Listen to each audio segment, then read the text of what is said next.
Hello everyone, NCERT Hindi medium में आप सभी का स्वागत है। आज हम अध्याय 3 विद्युत परिपथ एवं उनके घटक का अध्ययन करेंगे। चलिए अध्ययन प्रारंभ करते हैं। निहाल और उसके सहपाठी अपने विद्यालय के भाखड़ा नंगल बांध भ्रमण कार्यक्रम को लेकर बहुत उत्साहित थे। वे वहां के जल विद्युत संयंत्र को देखने जाने वाले थे, जहां गिरते हुए जल के बल का उपयोग करके विद्युत उत्पादन किया जाता है। उन्हें रेलगाड़ी द्वारा पंजाब के नंगल से हिमाचल प्रदेश के भाखड़ा तक की 13 किलोमीटर लंबी उस निःशुल्क यात्रा के आनंद की भी प्रतीक्षा थी, जिसमें रेलगाड़ी सतलुज नदी के सुंदर तटों और मोहक शिवालिक पर्वत श्रृंखला से होकर गुजरती है। यात्रा से पहले निहाल और उसके सहपाठियों को एक सामूहिक कार्य करने के लिए दिया गया, जिसमें उन्हें विद्युत के उपयोगों पर एक प्रस्तुति देनी थी। उन्होंने सबसे पहले इससे संबंधित जानकारी अपने अपने घर में एकत्रित की और इसके पश्चात क्रमशः अपने विद्यालय में, अपने आसपास में तथा अपने नगर में विद्युत के उपयोग ढूंढे और अंत में इंटरनेट से भी सूचना संकलित की। उन्हें यह देखकर बहुत आश्चर्य हुआ कि उनकी सूची तो बढ़ती ही जा रही थी। उन्होंने निश्चय किया कि वे इन उपयोगों को विभिन्न शीर्षकों के अंतर्गत वर्गीकृत करेंगे। ये देखिए बच्चों, इन सभी सूचनाओं को जो उन्होंने संकलित की, इन्हें विभिन्न शीर्षकों में वर्गीकृत किया है। देखिए, पाक क्रिया में विद्युत केतली, mixture grinder, toaster, oven, microwave यानी कि जो खाना वगैरह बनाने में। प्रकाश व्यवस्था में घरों, कार्यालयों, सड़कों, बाजारों, फैक्ट्रियों में प्रयुक्त विद्युत बल्ब, एलईडी। तो देख रहे हैं ना बच्चों, कहाँ कहाँ पर उपयोग हो रहा है विद्युत का। परिवहन में देखिए, रेलगाड़ी, बस, कार, स्कूटर, लिफ्ट, जल सोपान। और ऊष्मन एवं शीतलन में यानी कि किसी जगह को ठंडा या गर्म करने के लिए पंखा, कक्ष ऊष्मक, इमर्शन रॉड, गीजर, रेफ्रिजरेटर, वातानुकूलक यानी कि एसी। और मनोरंजन के लिए दूरदर्शन, रेडियो। इसके बाद देखो, संचार के लिए मोबाइल फोन, इंटरनेट। और अन्य उपयोग जैसे जल पंप, क्रेन, संगणक, जैसे कि मान लीजिए आपके घर में मोटर लगी है पानी के लिए, वो भी तो बिजली से ही चलती है। तो चलिए अब आगे पढ़ते हैं। क्या आप इस सूची में विद्युत के कुछ अन्य उपयोग अंकित कर निहाल और उसके सहपाठियों की सहायता कर सकते हैं? विद्युत के उपयोगों के वर्गीकरण की किसी अन्य विधि का सुझाव भी दीजिए। विद्युत का उपयोग तो हम करते ही रहते हैं, अतः आइए विद्युत के विषय में और अधिक जानें। आपने पहले सीखा है कि विद्युत अनेक विधियों से उत्पन्न की जाती है, जैसे पवन चक्कियों में पवन ऊर्जा का उपयोग करके, सौर पैनलों में सौर ऊर्जा का उपयोग करके, गिरते जल द्वारा, प्राकृतिक गैस और कोयले का उपयोग करके आदि। कक्षा 6 विज्ञान की पाठ्य पुस्तक जिज्ञासा के अध्याय प्रकृति की अमूल्य संपदा में आप यह पढ़ चुके हैं। हमारे घरों और फैक्ट्रियों में इन स्रोतों द्वारा उत्पन्न ऊर्जा की आपूर्ति तारों के माध्यम से होती है। उदाहरण के लिए, अपने घरों में हम विभिन्न विद्युत उपकरणों के प्लगों को दीवार में लगे विद्युत सॉकेट में लगाते हैं। तथापि विद्युत संबंधी ज्ञान प्राप्त करने के लिए हम विद्युत के एक सुवाहक स्रोत पर अपना ध्यान केंद्रित करेंगे, जिसका उपयोग संभवतः हम में से अधिकांश व्यक्तियों ने किया होगा। आइए हम टॉर्च लाइट जैसे एक सामान्य उपकरण में इसके उपयोग से प्रारंभ करते हैं। सावधानी आपको क्या बरतनी है? विद्युत के खंभों एवं अन्य विद्युत उपकरणों पर लगा संकट सूचक चिन्ह, ये देखिए, ये है संकट सूचक चिन्ह, लोगों को यह चेतावनी देता है कि यदि सावधानी से व्यवहार ना किया जाए तो विद्युत क्षति भी पहुंचा सकती है। अपने घर अथवा विद्यालय के विद्युत प्रदाय के साथ कभी भी किसी भी प्रकार के प्रयोग ना करें। यहाँ तक कि सुवाह जनित्रों से प्राप्त होने वाली विद्युत ऊर्जा भी भयावह परिणामकारी हो सकती है। विद्युत संबंधी प्रयोगों में सदैव केवल वैसी ही बैटरियों या सेलों का उपयोग कीजिए जैसी आप टॉर्च लाइटों, दीवार घड़ियों, रेडियो तथा सुदूर नियंत्रकों आदि में करते हैं। चलिए बच्चों, आगे देखते हैं। 3.1 टॉर्च लाइट। ये देखिए बच्चों, यह चित्र टॉर्च लाइट का है। आपने टॉर्च लाइट का उपयोग किया होगा, जिसे टॉर्च अथवा फ्लैश लाइट भी कहते हैं। क्रियाकलाप 3.1, आइए अन्वेषण करें। चित्र 3.1 में दर्शाई गई जैसी एक टॉर्च लीजिए। सावधानी पूर्वक इसका अवलोकन कीजिए। क्या आपको इसमें कोई लैंप और एक स्विच दिखाई देता है? इसके स्विच को खिसकाइए और अवलोकन कीजिए। क्या टॉर्च का लैंप दीप्त होता है? अब स्विच को खिसकाकर उसकी पूर्व स्थिति में लाइए और टॉर्च लैंप का अवलोकन कीजिए। आपने ध्यान दिया होगा कि स्विच की एक स्थिति में टॉर्च लैंप दीप्त होता है और दूसरी स्थिति में दीप्त नहीं होता है। स्विच की जिस स्थिति में लैंप दीप्त होता है वह उसकी ऑन स्थिति कहलाती है। यानी कि बच्चों, जिस स्थिति में टॉर्च जलती है उसे दीप्त अवस्था कहा जाता है और उसे हम ऑन कहते हैं। और दूसरी स्थिति में जिसमें लैंप दीप्त नहीं होता, ऑफ स्थिति कहलाती है। यानी जिसमें हमारा जो ये टॉर्च का लैंप है नहीं जलता, वो ऑफ स्थिति है। अब टॉर्च को खोलिए। इसके अंदर आपको क्या दिखाई दिया? टॉर्च के अंदर आपको 2 या 2 से अधिक विद्युत सेल दिखाई देंगे। 3.2 एक सरल विद्युत परिपथ। टॉर्च कैसे कार्य करती है यह समझने के लिए आइए पहले हम इसके अवयवों के विषय में जानकारी प्राप्त करते हैं। ये देखिए, ये बालक क्या सोच रहा है? स्विच की एक स्थिति, ऑन स्थिति में टॉर्च का लैंप दीप्तिमान क्यों हो जाता है? आइए आगे बढ़ते हैं। 3.2.1 विद्युत सेल। क्रियाकलाप 3.2, आइए अवलोकन करें। एक विद्युत सेल लीजिए, इसे सभी तरफ से ध्यानपूर्वक देखिए। चित्र 3.2, ये देखिए बच्चों, इस चित्र में ये विद्युत सेल है। देखिए, इसके एक सिरे में धनात्मक सिरा है, यह जमा का साइन है, और एक सिरे में ऋणात्मक सिरा है, यह ऋण यानी कि घटा का साइन है। इस साइन को धन कहते हैं, इसको ऋण कहते हैं। क्या आप विद्युत सेल पर धन यानी कि इस प्रकार प्लस का साइन चिन्ह और ऋण यानी ये माइनस वाला चिन्ह अंकित देखते हैं? क्या आप यह भी देखते हैं कि इसके एक सिरे पर एक उभरी हुई धातु की टोपी है और दूसरे सिरे पर धातु की डिस्क है? सभी विद्युत सेलों में 2 सिरे होते हैं। एक को धनात्मक अथवा धन यानी प्लस सिरा कहा जाता है, जबकि दूसरा सिरा ऋणात्मक अथवा ऋण यानी माइनस सिरा कहलाता है। धातु की टोपी वाला सिरा विद्युत सेल का धनात्मक सिरा होता है, जबकि धातु की चकती वाला सिरा ऋणात्मक सिरा होता है। विद्युत सेल विद्युत ऊर्जा का सुवाह्य स्रोत होता है। आइए देखें ये बालिका क्या सोच रही है। टॉर्च में हम सामान्यतः एक से अधिक सेलों का उपयोग करते हैं। क्या वे इसमें किसी विशेष क्रम में लगे होते हैं? 3.2.2 बैटरी। क्रियाकलाप 3.3, आइए प्रयोग करें। एक टॉर्च लीजिए जिसमें 2 सेलों का प्रयोग होता है। इसके सेल वाले प्रकोष्ठ को खोलिए और सेलों को बाहर निकालिए। उनके क्रम बदलकर वापस प्रकोष्ठ में रखिए।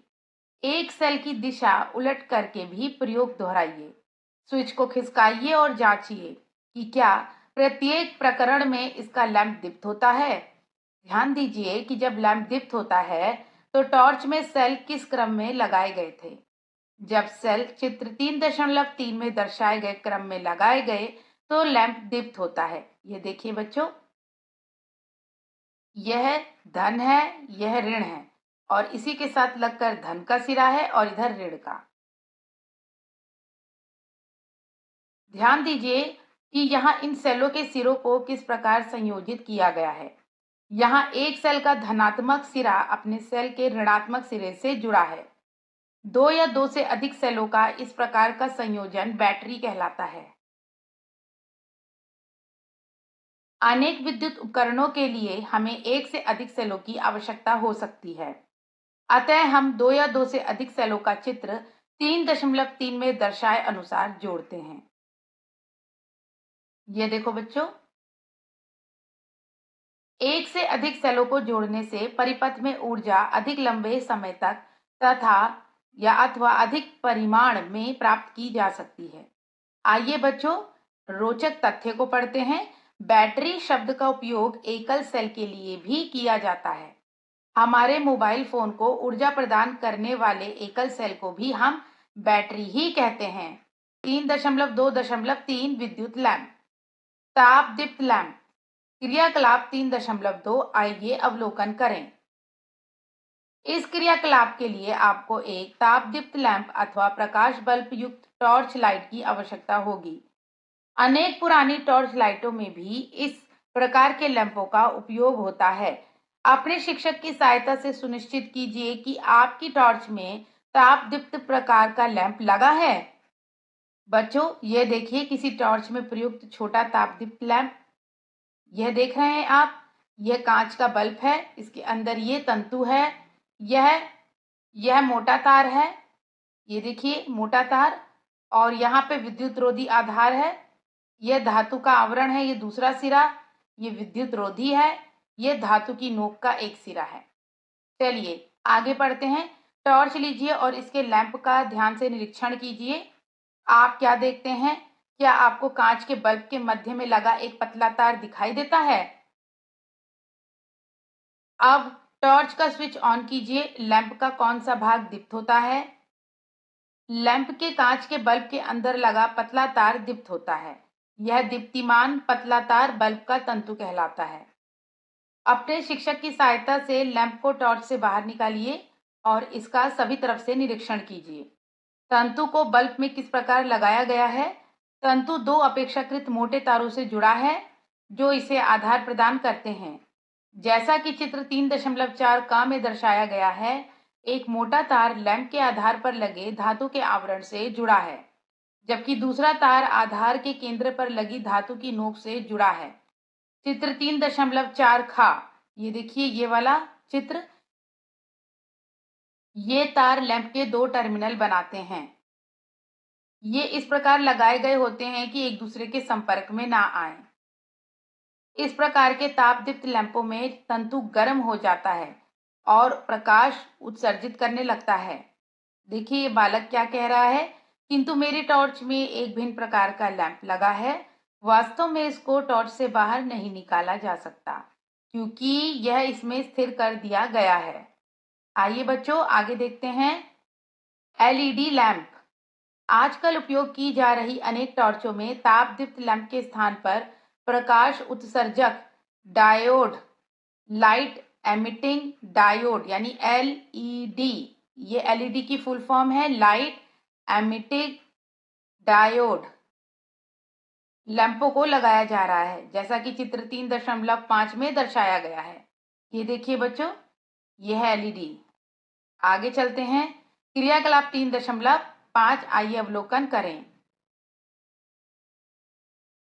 किसी भी रंग का एक एलईडी लीजिए, चित्र 3.6, और उसका निरीक्षण कीजिए। क्या आप इसके भीतर कोई तंतु देखते हैं? एलईडी से जुड़े दो तारों को ध्यान से देखिए। क्या आप इनमें से एक को दूसरे से अधिक लंबा पाते हैं?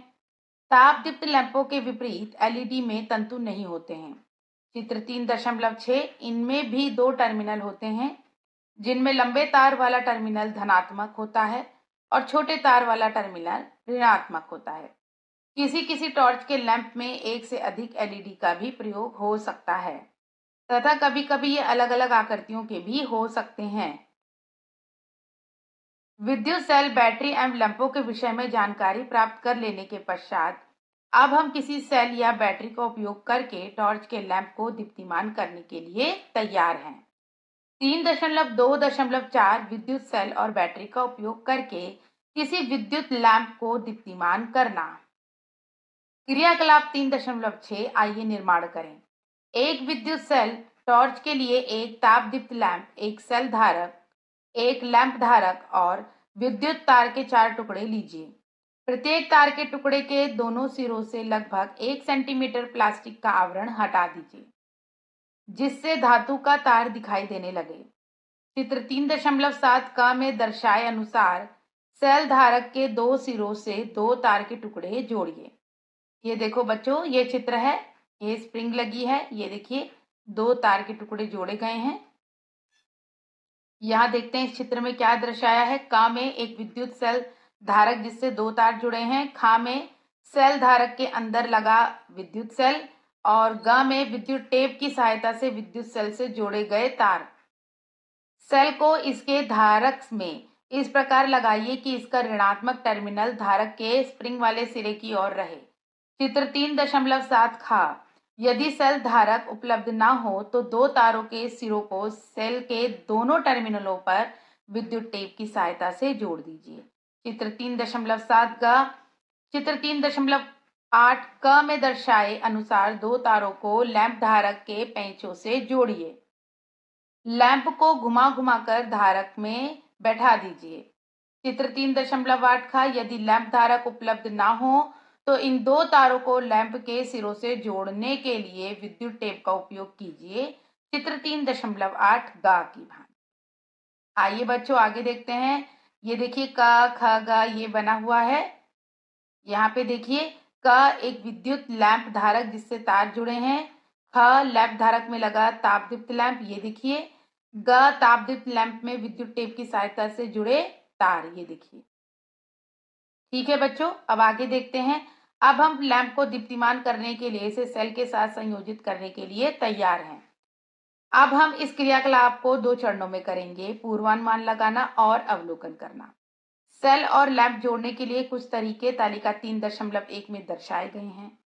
प्रत्येक संयोजन व्यवस्था के लिए पूर्वानुमान लगाइए कि लैंप दीप्तिमान होगा या नहीं। अपने पूर्वानुमान तालिका 3.1 में लिखिए। अब लैंप से सेल को आपस में जोड़िए और अवलोकन कीजिए कि लैंप दीप्तिमान होता है या नहीं। अपने अवलोकनों को तालिका 3.1 में लिखिए जो लैंप दीप्तिमान होते हैं। तालिका में उनके कांच के बल्बों पर पीला रंग लगाइए। ये देखिए बच्चों, ये तालिका 3.1 है। लैंप को दीप्तिमान करने के प्रयास है। टिप्पणी, किसी भी परिपथ में लैंप को दीप्तिमान नहीं दर्शाया गया है। ये देखिए क्रम संख्या है। सेल एवं लैंपों की व्यवस्था यहाँ पे दी गई है। लैंप के दीप्तिमान होने संबंधी पूर्वानुमान आपको लगाना है और वास्तव में जब आपके प्रयोग में अवलोकन हुआ तो वो क्या हुआ, दीप्तिमान हुआ या नहीं, वो आपको लिखना है। इसी प्रकार अन्यों में भी आपको लिखना है। क्रम संख्या 1 और 6 पर दी गई व्यवस्थाओं में तो लैंप दीप्तिमान होता है और शेष व्यवस्थाओं में यह दीप्तिमान नहीं होता। जिन व्यवस्थाओं में लैंप दीप्तिमान होता है उन्हें ध्यानपूर्वक देखिए। इनकी तुलना उन व्यवस्थाओं से कीजिए जिनमें लैंप दीप्तिमान नहीं होता। क्या आप इस अंतर के कारण का पता लगा सकते हैं? 3.2.5 विद्युत परिपथ। लैंप तभी दीप्तिमान होता है जब इसका एक सिरा विद्युत सेल के एक टर्मिनल से और दूसरा सिरा सेल के दूसरे टर्मिनल से जोड़ा जाता है, जैसा कि चित्र 3.9 में दर्शाया गया है। ये देखिए बच्चों, चित्र 3.9 विद्युत परिपथ। यह व्यवस्था विद्युत परिपथ निर्मित करती है जो लैंप से होकर विद्युत धारा के प्रवाह के लिए एक संपूरित पथ प्रदान करती है। लैंप तभी दीप्तिमान होता है जब परिपथ में धारा प्रवाहित होती है। किसी विद्युत परिपथ में विद्युत धारा की दिशा सदैव विद्युत सेल के धनात्मक टर्मिनल से ऋणात्मक टर्मिनल की ओर होती है। ये देखिए, धनात्मक टर्मिनल से ऋणात्मक टर्मिनल की ओर होती है। जब लैंप के टर्मिनलों को तार द्वारा विद्युत सेल के टर्मिनलों से जोड़ा जाता है तो तापदीप्त लैंप के तंतु में से होकर धारा प्रवाहित होती है। इस कारण लैंप दीप्तिमान हो जाता है। तापदीप्त लैंप के प्रकरण में इससे कोई अंतर नहीं पड़ता कि इसका कौन सा टर्मिनल सेल के धन या ऋण टर्मिनल से जोड़ा जाता है। जब तक परिपथ संपूरित रहता है और इसके तंतु में से धारा प्रवाहित होती रहती है, लैंप दीप्तिमान रहता है। आइए रोचक तथ्य देखते हैं। रोचक तथ्य, कभी कभी सेल से जुड़ा होने पर भी कोई लैंप दीप्तिमान नहीं होता है। तब हम कहते हैं कि यह लैंप फ्यूज हो गया है, जो कि प्रायः तंतु के टूट जाने के कारण होता है। टूटा हुआ तंतु धारा के प्रवाह को रोक देता है और लैंप को दीप्तिमान नहीं होने देता। आइए अब हम किसी एलईडी को दीप्तिमान करने का प्रयास करें। क्रियाकलाप 3.7 आइए प्रयोग करें। दो विद्युत सेल किसी भी रंग का एक एलईडी, दो सेलों का एक सेल धारक चित्र 3.8 का तथा विद्युत तार के दो टुकड़े लीजिए। विद्युत तार के प्रत्येक टुकड़े के दोनों सिरों से लगभग 1 सेंटीमीटर तक प्लास्टिक के आवरण को हटा दीजिए, जिससे कि धातु का तार बाहर दिखने लगे। इन दो तारों को सेल धारक से चित्र 3.10 का में दर्शाए अनुसार जोड़िए। आइए बच्चों आगे बढ़ते हैं। धारक में दो सेल इस प्रकार लगाइए कि प्रत्येक सेल का ऋण टर्मिनल धारक में लगे स्प्रिंग की ओर रहे।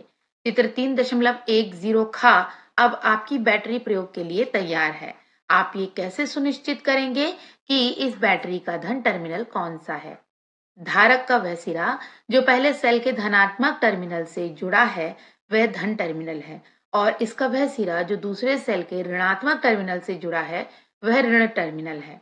अब बैटरी के धन टर्मिनल से जुड़े तार के मुक्त सिरे को एलईडी के लंबे तार से तथा दूसरे तार को एलईडी के छोटे तार से जोड़िए। चित्र 3.10 गा क्या एलईडी दीप्तिमान होती है? अब एलईडी से जुड़े तारों को परस्पर बदलकर उपयुक्त चरण दोहराइए। चित्र 3.10 घ क्या इस बार भी एलईडी दीप्तिमान होती है? आपने अवलोकन किया होगा कि पहले प्रकरण में चित्र 3.10 गा एलईडी दीप्तिमान होती है और दूसरे प्रकरण में चित्र 3.10 घ ये देखिए घ दीप्तिमान नहीं होती। ऐसा इसलिए है क्योंकि एलईडी में धारा एक ही दिशा में प्रवाहित हो सकती है। एलईडी में धारा केवल तभी प्रवाहित होती है जब इसका धन टर्मिनल यानी लंबा तार बैटरी के धन टर्मिनल से और ऋण टर्मिनल यानी छोटा तार बैटरी के ऋण टर्मिनल से जोड़ा जाता है। जब एलईडी में धारा प्रवाहित होती है तो यह दीप्तिमान हो जाती है। अतः एलईडी को दीप्तिमान करने के लिए यह ध्यान रखना चाहिए कि इसे परिपथ में सही प्रकार से जोड़ा जाए। आइए बच्चों गहन चिंतन का अध्ययन करते हैं। कभी कभी आपको कोई ऐसी युक्ति मिल सकती है जिससे सेल एक दूसरे के समांतर रखे हों। तब देखें कि सेलों के टर्मिनल किस प्रकार जुड़े हैं। यदि आप ध्यानपूर्वक बैटरी कोष्ठ में देखें तो आप प्रायः एक मोटा तार अथवा धातु की पट्टी पाएंगे जो एक सेल के धन टर्मिनल को और दूसरे सेल के ऋण टर्मिनल से जोड़ती है। सेलों को उपयुक्त प्रकार से कोष्ठ में रखने में सहायता के लिए सामान्यतः इसमें धन एवं ऋण चिन्ह मुद्रित होते हैं। ये देखिए बैटरी में ये धन है ये ऋण ये मुद्रित है ना बच्चों। चलिए आगे चलते हैं। विद्युत स्विच 3.2.6 विद्युत स्विच। देखिए बालिका क्या कह रही है। स्विच टॉर्च लाइट को किस प्रकार ऑन या ऑफ करता है, इसे हम आगे पढ़ेंगे। आइए अध्ययन प्रारंभ करें। आइए हम अपना स्वयं का एक सरल स्विच बनाएं। क्रियाकलाप 3.8 आइए निर्माण करें। दो ड्राइंग पिनों बच्चों ड्राइंग पिन आपको पता ही, ये देखिए ड्राइंग पिन है। एक सेफ्टी पिन अथवा पेपर क्लिप, तार के दो टुकड़े और गत्ते का एक टुकड़ा लीजिए। ये देखिए आगे देखते हैं। ड्राइंग पिन को सेफ्टी पिन के वलय में प्रविष्ट करके गत्ते के टुकड़े पर जड़ दीजिए। ये देखिए ड्राइंग पिन जो है इसे देखिए कैसे गत्ते में जड़ा गया है। आगे बढ़ते हैं बच्चों। यह सुनिश्चित कीजिए कि सेफ्टी पिन मुक्त रूप से घूम सके। चित्र 3.11 का ये देखिए मुक्त रूप से घूम सके। अब दूसरे ड्राइंग पिन के गत्ते के टुकड़े पर इस प्रकार लगाइए कि सेफ्टी पिन का मुक्त सिरा इसको स्पर्श कर सके। चित्र 3.11 खा ये देखिए इस प्रकार। प्रत्येक ड्राइंग पिन से एक एक तार को जोड़िए। अब हमारा स्विच तैयार है। आइए अब जांच करें कि हमारा स्विच कार्य करता है या नहीं। क्रियाकलाप 3.9 आइए परीक्षण करें। विद्युत सेल लैंप और स्विच को चित्र 3.12 का में दर्शाए अनुसार जोड़िए। क्या लैंप दीप्तिमान होता है? सेफ्टी पिन के मुक्त सिरे को इतना घुमाइए कि यह दूसरी ड्राइंग पिन को स्पर्श करने लगे, जैसा चित्र 3.12 खा में दर्शाया गया है। क्या अब लैंप दीप्तिमान होता है? जब सेफ्टी पिन दोनों ड्राइंग पिनों को स्पर्श करती है तो यह उन दोनों के मध्य के अंतराल को भर देती है और परिपथ पूरा हो जाता है, जिससे इसमें धारा प्रवाहित होने लगती है। इस स्थिति को हम ऑन स्थिति कहते हैं। चित्र 3.12 खा जिसमें परिपथ बंद होता है। बंद परिपथ में धारा सेल के धन टर्मिनल से ऋण टर्मिनल की ओर प्रवाहित होने लगती है और लैंप दीप्तिमान हो जाता है। जब सेफ्टी पिन दूसरी ड्राइंग पिन को स्पर्श नहीं करती है, तो परिपथ में इनके बीच का अंतराल धारा प्रवाह को रोक देता है और लैंप दीप्तिमान नहीं होता। इस स्थिति को हम ऑफ स्थिति कहते हैं। चित्र 3.12 का, जिसमें परिपथ खुला होता है।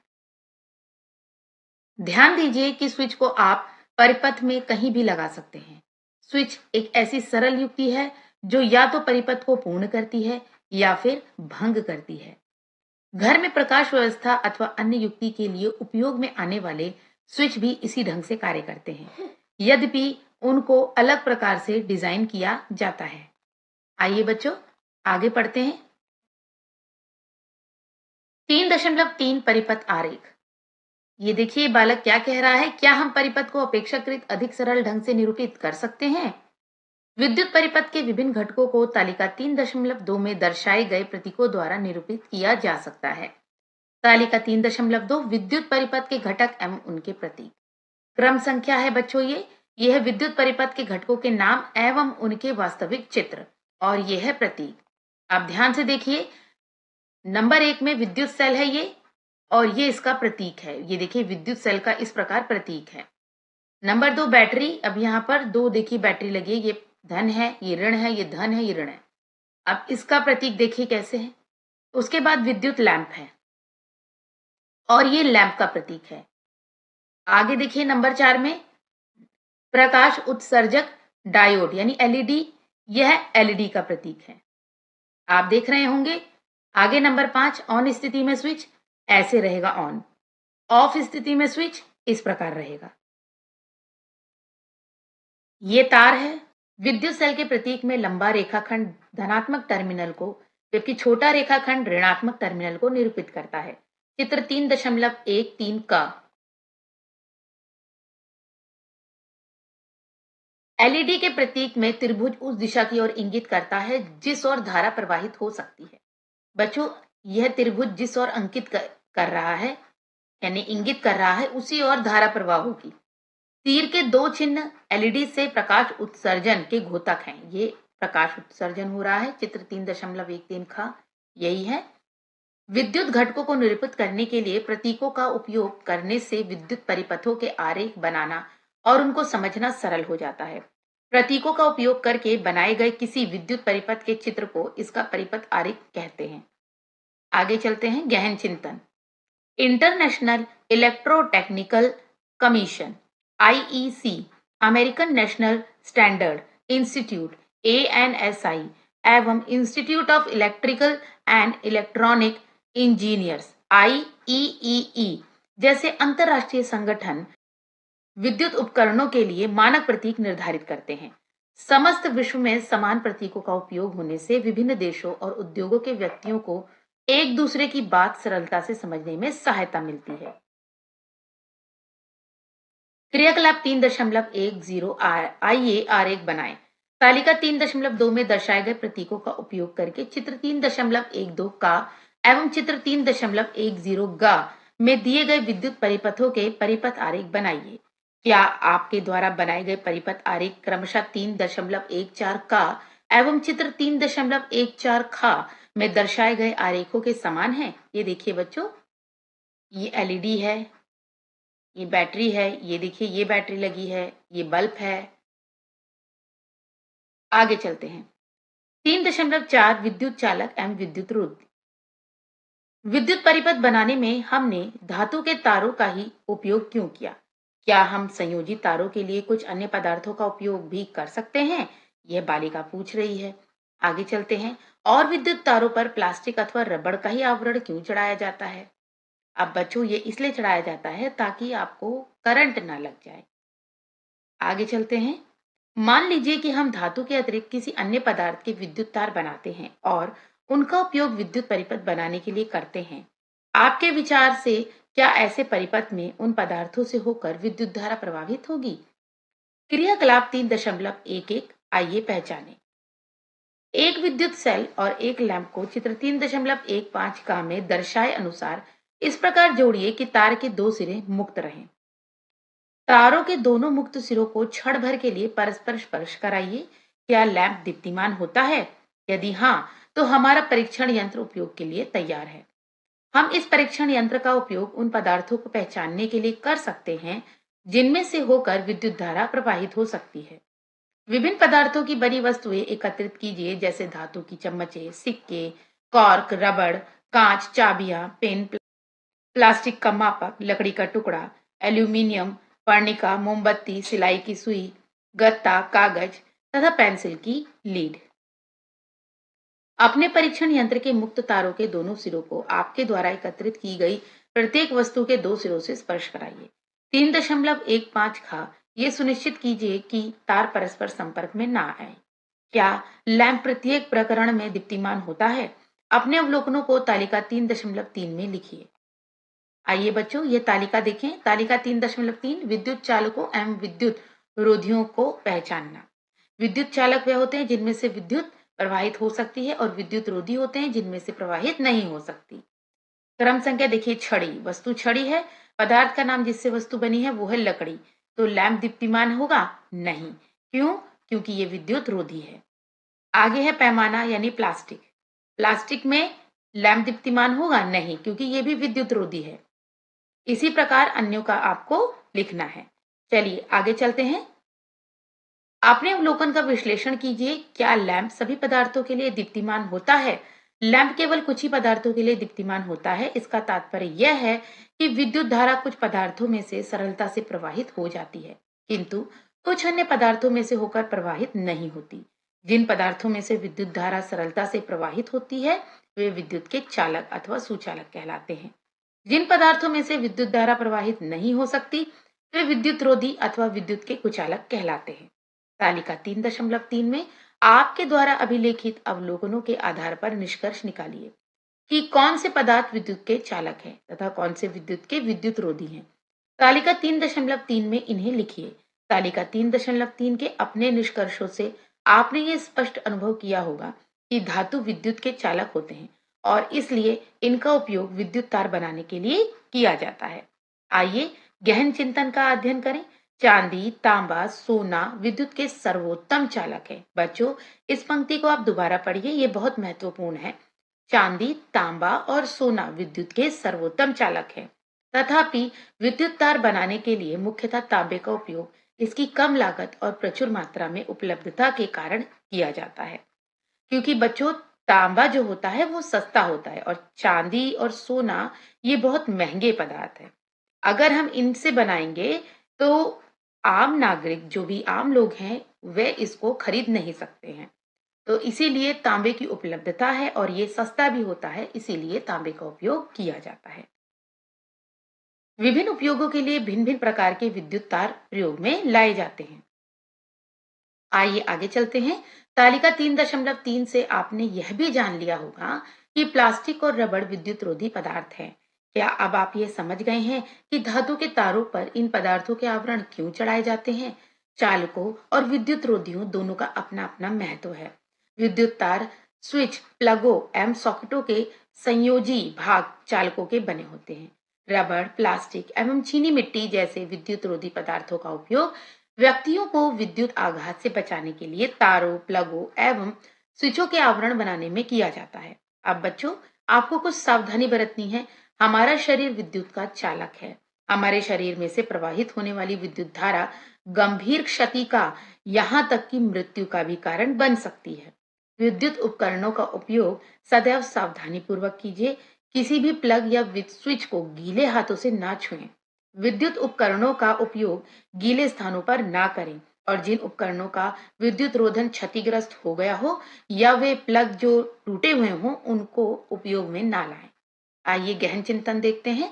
क्या आपने कभी ये विचार किया है कि सेल या बैटरी से प्राप्त होने वाली विद्युत दीवार में लगे सॉकेट से प्राप्त होने वाले विद्युत से किस प्रकार भिन्न है? बैटरी से प्राप्त विद्युत प्रायः छोटी युक्तियों को शक्ति प्रदान करती है और यह एक विशेष प्रकार की होती है जिसे दिष्ट धारा यानी कि डायरेक्ट करंट डीसी कहते हैं। बच्चों, डायरेक्ट करंट की शॉर्ट फॉर्म होती है डीसी कहते हैं। इसके विपरीत शक्ति संयंत्रों से आने वाली और दीवार पर लगे सॉकेटों पर पहुंचने वाली विद्युत धारा को प्रत्यावर्ती धारा यानी कि अल्टरनेटिंग करंट यानी कि एसी कहा जाता है। ऑल्टरनेटिंग करंट यानी एसी कहा जाता है और यह बड़े उपकरणों को चला सकती है। बच्चों, इस अध्याय से संबंधित कुछ महत्वपूर्ण बिंदु संक्षेप में लिखे गए हैं। आप आइए इनका भी अध्ययन करें। विद्युत सेल विद्युत ऊर्जा का एक सुवाह्य स्रोत है। विद्युत सेल के दो टर्मिनल होते हैं, एक को धनात्मक अथवा धन प्लस टर्मिनल जबकि दूसरे को ऋणात्मक या ऋण यानी माइनस टर्मिनल कहा जाता है। किसी तापदीप्त विद्युत लैंप में एक पतला तार होता है जिसे तंतु कहते हैं। तंतु में विद्युत धारा प्रवाहित होती है तो यह गर्म हो जाता है और प्रकाश उत्सर्जित करने लगता है। एलईडी में दो टर्मिनल होते हैं, एक धन जिसके साथ लंबा तार जुड़ा होता है और दूसरा ऋण जिसके साथ जुड़ा तार छोटा होता है। एलईडी में धारा केवल एक ही दिशा में प्रवाहित हो सकती है। कोई एलईडी केवल तभी दीप्तिमान होती है जब इसका धन टर्मिनल यानी लंबा तार बैटरी के धन टर्मिनल से और ऋण टर्मिनल छोटा तार बैटरी के ऋण टर्मिनल जोड़ा जाता है। स्विच एक ऐसी सरल युक्ति है जिसके द्वारा परिपथ को पूरा किया जा सकता है या भंग किया जा सकता है। किसी बंद विद्युत परिपथ में विद्युत धारा सेल के धन टर्मिनल से ऋण टर्मिनल की ओर प्रवाहित होती है।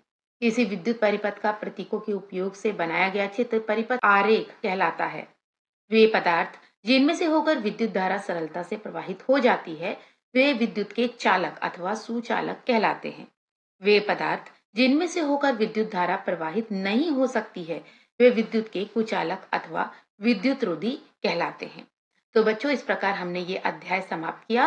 हम इस अध्याय से संबंधित प्रश्न उत्तरों पर चर्चा करेंगे। आइए और अधिक सीखें। प्रश्न 1, असत्य कथन का चयन कीजिए। बच्चों, आपको 4 कथन दिए गए हैं, इनमें से जो कथन असत्य हो, बच्चों इस शब्द पर ध्यान दीजिए, असत्य, आपको असत्य कथन का ही चयन करना है। चलिए, पहला कथन है विद्युत परिपथ में स्विच धारा का स्रोत होता है। दूसरा, परिपथ को पूरा करने अथवा भंग करने में स्विच सहायता करता है। तीसरा, विद्युत के आवश्यकतानुसार उपयोग में स्विच सहायता करता है। चौथा, जब स्विच ऑफ स्थिति में होता है तो इसके टर्मिनलों के मध्य वायु अंतराल रहता है। तो बच्चों, इन चारों में से जो पहला कथन है विद्युत परिपथ में स्विच धारा का स्रोत होता है, ये कथन असत्य है। उत्तर 1। आइए प्रश्न 2 पढ़ते हैं। चित्र 3.16 में सिरों का एवं खा के मध्य कौन सा पदार्थ जोड़ने पर लैंप दीप्तिमान नहीं होगा? उत्तर, सिरों का एवं ख के मध्य इंसुलेटर जोड़ने पर लैंप दीप्तिमान नहीं होगा। उदाहरण के लिए प्लास्टिक, रबर, लकड़ी, कांच, कागज या कॉर्क आदि। प्रश्न 3, चित्र 3.17 में यदि एक लैंप का तंतु विखंडित हो जाए तो क्या दूसरा लैंप दीप्तिमान होगा? अपने उत्तर का औचित्य बताइए। बच्चों, ये 2 लैंप लगे हुए हैं। इसमें कहा गया है कि यदि एक लैंप का तंतु मान लीजिए यहां से टूट जाए या यहां से टूट जाए, कहीं से भी एक लैंप का तंतु टूट जाए तो क्या दूसरा लैंप दीप्तिमान होगा? तो बच्चों, इसका उत्तर होगा नहीं। यदि एक लैंप का तंतु विखंडित हो जाए तो दूसरा लैंप दीप्तिमान नहीं होगा, क्योंकि दोनों लैंप श्रेणी क्रम में जुड़े हुए प्रतीत होते हैं। एक लैंप का टूटा हुआ तंतु एकल पथ में एक विराम उत्पन्न करता है, जिससे पूरे परिपथ में विद्युत धारा का प्रवाह रुक जाता है। इसलिए दूसरा लैंप भी धारा ग्रहण नहीं करेगा और ना ही जलेगा। आइए आगे चलते हैं। प्रश्न 4, विद्युत परिपथ बनाते समय कोई विद्यार्थी संयोजी तारों से विद्युत रोधी आवरण हटाना भूल गया। यदि लैंप और सेल ठीक कार्य कर रहे हों तब भी क्या लैंप दीप्तिमान होगा? उत्तर, विद्युत परिपथ बनाते समय कोई विद्यार्थी संयोजी तारों से विद्युत रोधी आवरण हटाना भूल गया तथा लैंप और सेल ठीक कार्य कर रहे हों तब भी लैंप दीप्तिमान नहीं होगा, क्योंकि विद्युत रोधी आवरण अंदर लगे धातु के तार को टर्मिनलों से विद्युत संपर्क बनाने से रोकता है। धातु से धातु के उचित संपर्क के बिना विद्युत परिपथ अधूरा होता है और धारा प्रवाहित नहीं हो पाती।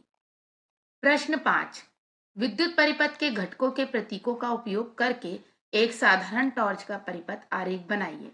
चित्र देखिए बच्चों, ये टॉर्च है, ये आप देख रहे हैं, ये बैटरी है, ये स्विच लगा हुआ है, ये एक साधारण आरेख है। आइए आगे देखते हैं। प्रश्न 6, चित्र 3.18 में यदि S2 ऑन स्थिति में और S1 ऑफ स्थिति में हो तो कौन कौन से लैंप दीप्त होंगे? तो आइए देखते हैं इसका उत्तर। नंबर 1 है कोई भी लैंप दीप्त नहीं होगा। आगे चलते हैं। दूसरा, यदि S2 ऑफ स्थिति में और S1 ऑन स्थिति में हो तो कौन कौन से लैंप दीप्त होंगे? चलिए दूसरे का उत्तर देखते हैं। केवल L1 दीप्त होगा। यहां पर देखते हैं हम। तीसरा देखते हैं, यदि S1 एवं S2 दोनों ऑन स्थिति में हो, ये दोनों ही ऑन है, तो कौन कौन से लैंप दीप्त होंगे? तीसरे का है L1 और L2, यानी कि L1 और 2 दोनों ही। यदि S1 और S2 दोनों ऑफ स्थिति में हो तो कौन कौन से लैंप दीप्त होंगे? तो इसका उत्तर है कोई नहीं।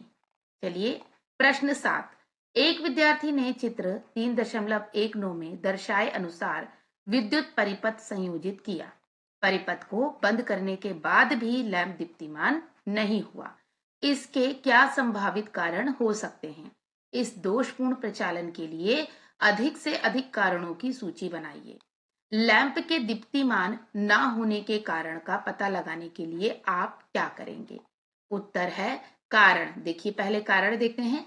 लैंप का फिलामेंट टूटा हुआ है, अर्थात लैंप फ्यूज है, हो सकता है ऐसी स्थिति हो। दूसरे में विद्युत सेल का उपयोग हो चुका है, यानी कि सेल खत्म हो चुकी हो।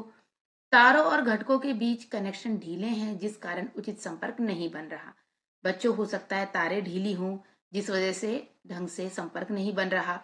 स्विच में दोष हो सकता है, बच्चों स्विच खराब हो सकती है, और संचालित होने पर भी आंतरिक रूप से सर्किट को बंद नहीं कर रहा है। हो सकता है सेल गलत तरीके से लगाई गई हो सकता है बच्चों सेल इसमें गलत तरीके से लगा दी गई हो, जिससे कि काम नहीं हो रहा। अब इस समस्या का निवारण देखिए कैसे करेंगे। समस्या निवारण लिखेंगे पहले। अब इसका निवारण कैसे करेंगे? प्रत्येक भाग की ठीक से जांच करें, यानी ढंग से देखें कि उसमें क्या कमी है। सेल का परीक्षण करें, सेल को देखें। लैंप का परीक्षण करें, यह जांच करें कि कनेक्शन ठीक से है और वे धातु से धातु का संपर्क बना रहे हैं। चलिए अब प्रश्न 8 के ऊपर चर्चा करते हैं। प्रश्न 8, चित्र 3.20 में दर्शाई गई किसी व्यवस्था में स्विच ऑन करने पर भी बल्ब दीप्तिमान नहीं होता। तो देखिए बच्चों, यहां पर आपको चित्र दिए गए हैं ये। अब इसमें क्या बताया गया है कि किस व्यवस्था में स्विच ऑन करने पर भी बल्ब दीप्तिमान नहीं होगा। तो ये देखिए 4 व्यवस्थाएं हैं, इन 2 में बल्ब है, इन 2 में एलईडी है। ये हमने पढ़ा था ना, ये एलईडी है। अब देखिए इसका उत्तर है, यदि विद्युत परिपथ अधूरा है और सेल गलत तरीके से लगी है, लैंप गलत तरीके से जुड़ा है या शॉर्ट सर्किट है तो लैंप दीप्तिमान नहीं होगा। का एक सही विद्युत परिपथ प्रतीत होता है। ख ग घ गलत संयोजन दर्शाते हैं जिसमें लैंप दीप्तिमान नहीं होगा। तो यानी कि केवल यही परिपथ सही है। ठीक है बच्चों, केवल का सही है। आगे पढ़ते हैं। प्रश्न 9, यदि किसी बैटरी पर धन एवं ऋण चिन्ह पढ़े नहीं जा रहे हैं तो इस बैटरी के टर्मिनलों को पहचानने की कोई एक विधि सुझाइए। बच्चों, जैसा कि हमने पाठ में भी पढ़ा था कि इसके लिए हम एलईडी का प्रयोग करेंगे। एक एलईडी में एक लंबी धनात्मक और एक छोटी ऋणात्मक तार होती है, ये भी आपने अध्याय में पढ़ा था। बैटरी के टर्मिनलों को एलईडी के तारों से जोड़ने पर वह तभी चमकती है जब उसका लंबा तार बैटरी के धनात्मक टर्मिनल से और छोटा तार बैटरी के ऋणात्मक टर्मिनल से जुड़ा हो। बैटरी का धनात्मक टर्मिनल एलईडी को चमकाता है। तो देखा बच्चों, इस विधि के द्वारा हम धन और ऋण चिन्ह का पता लगा सकते हैं। चलिए आगे चलते हैं। प्रश्न 10, आपको 6 सेल दिए गए हैं जिन पर का, ख, ग, घ, अंगा और च अंकित है। इनमें से कुछ कार्य कर रहे हैं और कुछ कार्य नहीं कर रहे हैं। एक क्रियाकलाप सुझाइए जिससे आप यह पहचान सकें कि कौन कौन से सेल कार्य कर रहे हैं। पहला है, आपको जो वस्तुएं चाहिए उनकी एक सूची बनाइए। दूसरा है, वह कार्यविधि लिखिए जिसका अनुसरण आप करेंगे। तीसरा चरण 1 में सूचीबद्ध वस्तुओं का उपयोग करके पहचानिए कि कौन-कौन से सेल काम कर रहे हैं। आइए देखते हैं उत्तर। इसके लिए हमें आवश्यक वस्तुएं हैं। एक, हमें एलईडी चाहिए। कटे हुए सिरों वाले तार, मतलब तार ऐसे लीजिए जिसके सिरे कटे हुए हों, आपको काटना ना पड़े। एक सेल होल्डर और एक लैंप होल्डर। बच्चों, ये आपके लिए एक विकल्प है, अगर आप लेना चाहें तो ले सकते हैं, अगर आपके पास हो तो। अब प्रक्रिया देखते हैं। लैंप और तारों का उपयोग करके एक सरल विद्युत परीक्षण परिपथ तैयार करें जिसमें एक बार में एक सेल डालने का रास्ता हो। होल्डर का उपयोग भी किया जा सकता है। अब यहाँ आप होल्डर उपयोग कर सकते हैं। सेल का को परिपथ में डालें। अब देखिए, जो पहली सेल थी, 6 सेल में पहली का नाम का है ना, तो सेल का को आपने परिपथ में डाला। देखें कि लैंप चमकता है नहीं। अब आप देखिए कि आपका लैंप चमक रहा है या नहीं, और जो परिणाम आएगा उसको आप नोट कर लें। ठीक है। इसी तरह सेल का निकालें और सेल ख, ग, घ, ग और चा को एक एक करके विद्युत परिपथ में डालें। तो जैसे आपने का देख लिया, उसे हटाया, खा को देखा वो जल रही या नहीं, उसे नोट किया। ऐसे एक एक करके सभी सेल का आप देखेंगे कि कौन सी सेल जल रही है और कौन सी नहीं। अब आगे चलते हैं। प्रश्न 11। किसी एलईडी को दीप्तिमान करने के लिए आपको श्रेणी क्रम में लगे 2 सेलों की आवश्यकता होगी। तान्या ने चित्र 3.21 में दर्शाए अनुसार परिपथ बनाया। देखिए बच्चों, ये चित्र आप देख रहे हैं। इसी चित्र के अनुसार तान्या ने परिपथ बनाया। क्या लैंप दीप्तिमान होगा? यदि नहीं तो संयोजित तारों को सही विन्यास के लिए आरक्षित कीजिए।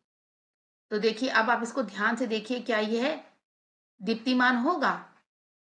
आइए देखते हैं। चित्र 3.21 में श्रेणी संयोजन दर्शाता है जिसमें धनात्मक को धनात्मक से व ऋणात्मक को ऋणात्मक से जोड़ा गया है।